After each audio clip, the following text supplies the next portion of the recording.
Shalom saudara yang dikasihi Tuhan Yesus Kristus. Selamat pagi, selamat hari Minggu. Salam sejahtera buat saudara semua dimanapun saudara berada. Damai dan sukacita oleh Roh Kudus melimpah senantiasa dalam hati dan kehidupan saudara semua. Sebelum kita mendengarkan renungan firman Tuhan, mari kita berdoa.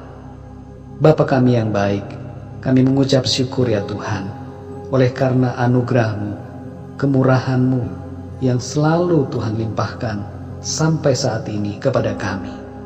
Terima kasih untuk hari ini, hari yang penuh dengan sukacita.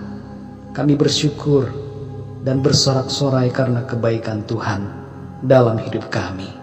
Pada waktu yang indah ini Tuhan, kami mau mendengarkan renungan firman-Mu. Jamahlah hati kami, supaya kami dapat mengerti kebenaran firman-Mu dan menerimanya dengan penuh sukacita. Terima kasih Tuhan.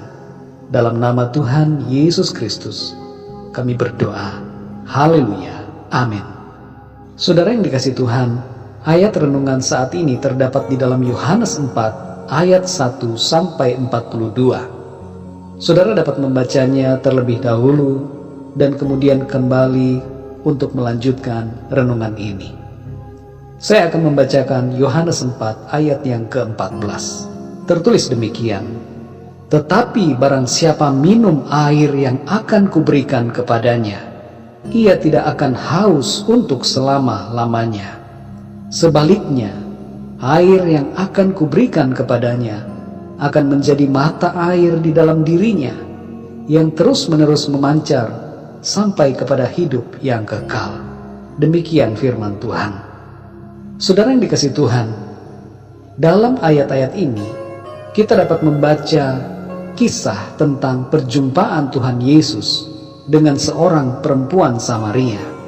Dalam perjumpaan ini terjadi pembicaraan antara Tuhan Yesus dengan perempuan Samaria.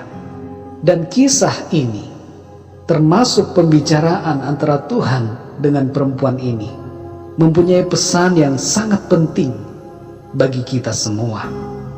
Kalau kita memperhatikan apa yang dibicarakan, maka kita akan menemukan bahwa ada satu hal yang menjadi pokok pembicaraan di sini, yaitu mengenai air. Tapi bukan sembarangan air. Namun perempuan Samaria ini menanggapinya secara literal, padahal Tuhan Yesus berbicara dengan memakai air sebagai kiasan. Air apapun di dunia ini akan membuat kita haus lagi, tapi air dari Tuhan Yesus akan memuaskan dahaga kita selamanya. Bagaimana hal ini bisa kita mengerti, saudara? Mari kita perhatikan. Perempuan Samaria ini tidak benar-benar mengerti apa yang dikatakan oleh Tuhan Yesus, sampai akhirnya dia memahami bahwa Tuhan Yesuslah air yang dia perlukan dalam kehidupannya. Tuhan berbicara kepadanya bahwa ia sudah punya 5 suami. Bayangkan saudara, perempuan ini sudah punya 5 suami, dan suami yang ada padanya saat itu bukanlah suaminya. Mari kita renungkan dengan baik kisah ini saudara. Apa yang menjadi pesan Tuhan buat kita semua adalah, yang pertama, semua yang ada di dunia tidak dapat memberikan kepuasan atas dahaga jiwa kita. Perempuan Samaria dalam kisah ini mencari pemenuhan kebutuhan jiwanya dengan cara-cara duniawi, tapi hatinya tetap tidak terpuaskan. Ia sudah punya 5 suami, tapi hatinya tetap kosong. Saudara yang dikasihi Tuhan, kita semua tidak bisa mengisi kekosongan hati kita dengan hal-hal yang dari dunia. Harta, kekayaan, pasangan hidup tidak dapat memuaskan hati kita, saudara.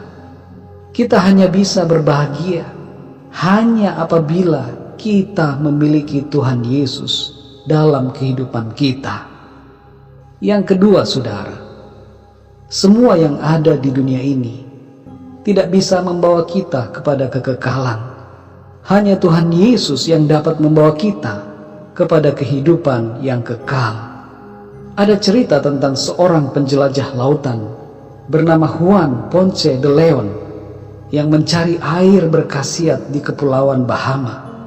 Ia mendengar cerita bahwa ada air mancur ajaib di sebuah pulau yang bisa membuat awet muda dan bahkan memampukan untuk hidup selamanya.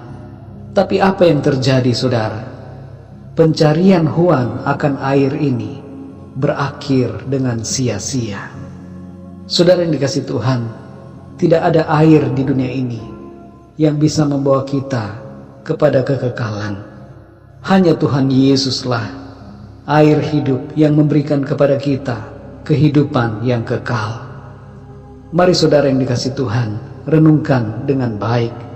Apakah kita selama ini masih terus mencari kepuasan jiwa dari dunia ini?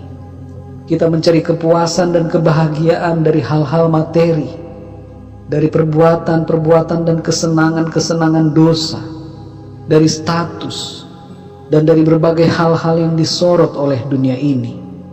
Sadarilah saudara, kepuasan jiwa dan kebahagiaan yang sejati hanya kita dapatkan di dalam Tuhan Yesus Kristus. Hal yang kedua untuk kita renungkan, saudara, apakah kita masih bingung soal keselamatan dan kehidupan kekal setelah kematian? Apakah saudara masih ragu tentang kepastian ke surga dan takut pada kematian?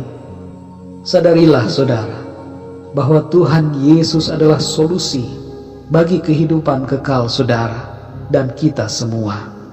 Tuhan Yesus adalah jalan keselamatan dan kehidupan. Dia membawa kita ke surga dan menjamin hal itu dengan pasti bagi kita. Marilah saudara yang dikasihi Tuhan, terimalah Tuhan Yesus Kristus dan kasihilah Dia dengan segenap hati kita. Bersama dengan Tuhan Yesus, hidup kita selalu berbahagia dan bersukacita. Tantangan boleh ada, persoalan dan masalah bisa saja terjadi dalam hidup kita, tapi kita akan tetap berbahagia. Hati kita akan dipuaskan oleh Tuhan, dan kehidupan yang kekal menjadi bagian kita selamanya. Saudara yang dikasihi Tuhan, hidup kita menjadi berarti oleh karena ada Tuhan di dalam kita, dan hadirat Tuhan dalam hidup kita itu bagaikan air yang terus-menerus memancar dari dalam hati kita sampai kepada hidup yang kekal. Mari kita berdoa, saudara. Bapa kami yang di surga, Bapa di dalam nama Tuhan Yesus Kristus, kami bersyukur ya Tuhan untuk firman-Mu, karena firman-Mu menjadi kekuatan bagi kami. Firman-Mu ya Tuhan yang menuntun kami untuk lebih lagi mengerti dan mengenal akan Engkau lebih dalam lagi. Terima kasih ya Tuhan, karena Engkau adalah air kehidupan yang kami perlukan. Bersama dengan Engkau ya Tuhan, kami dipuaskan. Jiwa kami yang haus mendapatkan kelegaan. Engkau memberikan kami kebahagiaan yang sejati. Dan bukan hanya itu saja, tapi Engkau memberikan kepada kami kehidupan yang kekal untuk selama-lamanya ya Tuhan. Engkau menjamin kehidupan kami. Dunia tidak dapat memuaskan dahaga kami, tapi hanya Engkau ya Tuhan yang memberikan kami kebahagiaan sejati. Terima kasih ya Tuhan, kami mengucap syukur dalam segala keadaan, dalam segala situasi yang terjadi. Kami tetap dipenuhi dengan sukacita dan kebahagiaan oleh karena Engkau. Pimpinlah hidup kami ya Tuhan di sepanjang hari ini. Biarlah kehidupan kami menjadi ibadah yang berkenan kepada Tuhan, dan aliran air hidup itu, firman-Mu, hadirat-Mu, kuasa-Mu, kasih-Mu terus memancar, mewarnai kehidupan kami di sepanjang hari ini. Terima kasih Tuhan. Dalam nama Tuhan Yesus Kristus kami berdoa dan mengucap syukur. Haleluya. Amin. Puji Tuhan, saudara yang dikasih Tuhan, saya percaya firman Tuhan menjadi berkat dan kekuatan buat saudara semua. Dan Roh Kudus akan menolong saudara untuk lebih lagi memahami kebenaran firman Tuhan. Tuhan Yesus memberkati saudara semua. Sampai jumpa dalam renungan yang berikutnya. Haleluya.